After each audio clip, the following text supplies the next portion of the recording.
What can I eat after weight loss surgery? You came to the right video because I'm going to explain everything. Keep watching.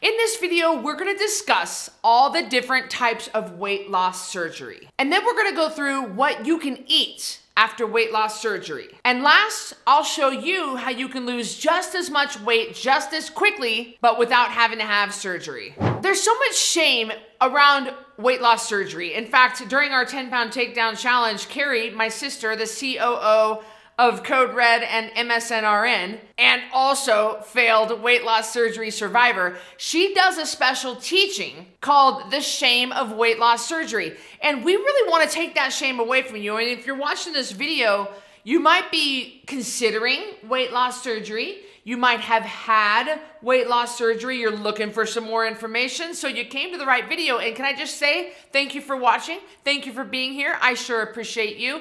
But let's go through the three main types of weight loss surgery so you understand, just so we have a basic understanding of what it is and what's out there. All right, the first one is the lap band. The lap band surgery. Now, this is the least invasive of all three gastric surgeries. And what it is a surgeon will put a thin band around the upper part of the stomach, creating a smaller stomach. There are no stitches or sutures involved in this. And a lot of people think that it's reversible, but it really isn't. A lot of people think that it's adjustable. Yeah, it kind of is, but it's difficult to adjust. So we want to make sure you have all the facts before you jump into any surgery. The next gastric surgery is called the gastric sleeve. So what the sleeve is the surgeon makes an incision down the length of the stomach in the shape of a banana. And then the new stomach that's created is about 25% of the size of the old stomach. And the last surgery is a gastric bypass. Now, this is definitely the most complicated of the three and has the most risk for complications following up. This graphic is gonna help maybe explain here, but basically the surgeon is gonna create three small pouches, and then the surgeon will reroute the digestive plumbing to the new smaller stomach, to where you bypass a lot of the digestion. I want to pause here for a second and make sure that you understand that gastric surgery is not a magic pill. There is no magic pill. Code Red's not a magic pill. HCG is not a magic pill. Phentermine, that's not a magic pill. Nothing is perfect and fail-safe, and nothing is just gonna be the end-all be-all that's gonna relieve you from all the hang-ups you have about food. You've gotta understand that ain't nobody getting out of rules, and every single weight loss route you choose, whether you go to this one, Whole30, Jenny Craig, whether you go to Nutrisystem, whether you go to Code Red, whether you do whatever, you do the lemon and cayenne pepper diet for all I care, or you do gastric surgery, you need to understand they all have a set of rules, and you need to know that they're all hard. Ain't nobody getting out of hard. So you choose the hard you want to deal with. This is a hard that I can deal with. This is a hard that they all come with them. They all come with them. And a lot of people think that the gastric surgery is gonna be the end all be all. It's gonna be the answer to their weight problem. But gastric surgery is a volume reduction surgery. It doesn't get to the root of the problem. It's not gonna address your sugar addiction. Believe me, when you are addicted to sugar, we're talking 8 times more addictive than heroin. Your brain lights up in the same spot for sugar than it does for cocaine. It's very powerful. And even after weight loss surgery, you're still gonna find a way to get your fix. My sister did.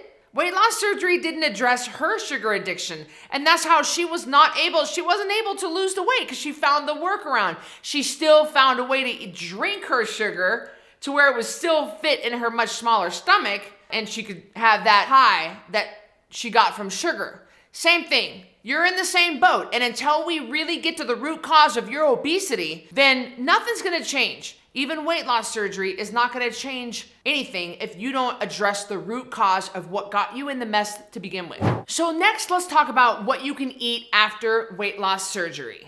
First, if you just had weight loss surgery, you need to follow your doctor's orders on what to eat post-surgery. Lots of bariatric surgeons have their patients on a clear liquid diet for several weeks just to make sure they don't put any pressure on the surgery site. Next, your surgeon may advance you to a liquid diet. Now, there is a huge temptation here to eat smooth, sugary items like ice cream. Be sure to follow your surgeon's directions and instructions exactly, or you will soon find out about abdominal pain and dumping syndrome, let me tell you. Now let's fast forward months and years post weight loss surgery.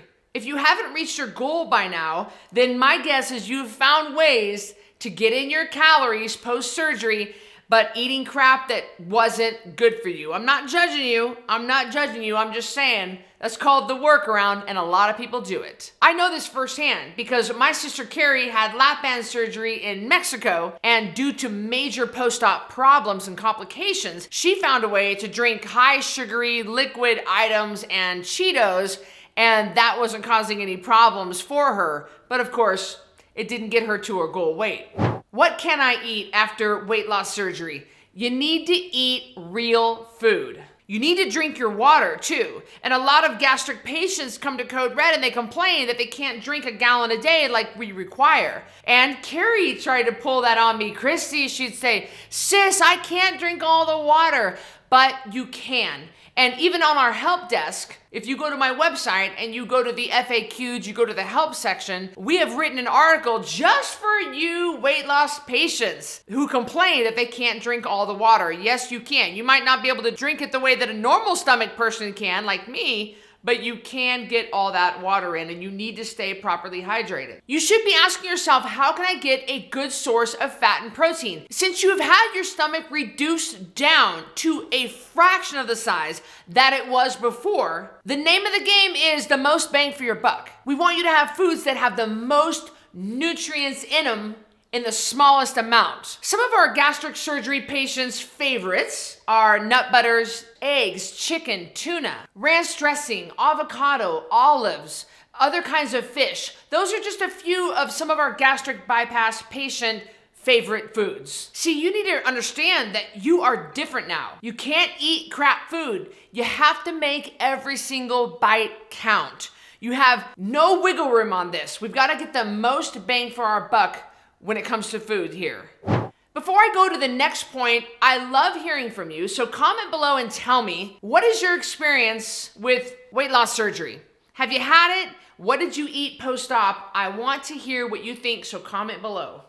So now let's talk about what you shouldn't be eating. I need you to avoid this at all costs. So here's the deal. Most gastric surgery patients, for a while following their surgery, they do really great. They're excited about their surgery. They're excited about getting healthier. They're excited about the weight loss that they're experiencing, but the temptation kicks in. But since gastric surgery does not address the heart of the real issue, old habits start to creep back in, like candy. You start to get a little bit here and a little bit there. Chips, soft, easy to eat, baked goods. And then the weight loss stops. Patient gets frustrated and they blame that the surgery just failed them. We're talking sugary drinks, processed food, boxed foods. See, here's what happens, guys. It's a vicious cycle. What happens is you start letting that crap sneak back in. You don't have very much volume and you just used it up with sugar and processed food. And then you start feeling like crap. And then your body starts to hurt. Everything, just your brain starts to fog. You can't think clearly because you got the foggy brain caused from the sugar, right? I mean, that part happens to all of us. We all get the foggy brain when we eat too much sugar. Same thing with post-surgery patients. So then you're so tired, you're so worn out, you don't want to fight it, and you're so hungry and you're not getting nourished like you should.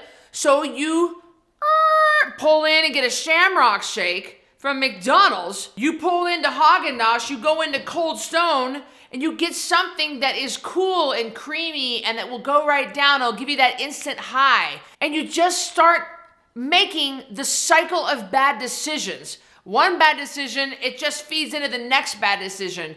And pretty soon, you are a mess. It doesn't take much, but But gastric surgery people have got to avoid sugar like the rest of us avoid sugar.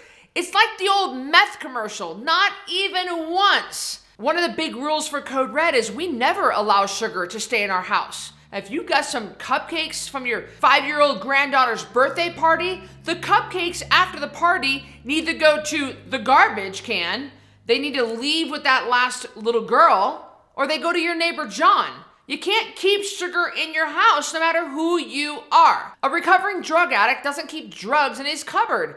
That's just not how it works. And these bad decisions that you've been making are just feeding into the next bad decision. And it's a mess. And you don't want to go down that road.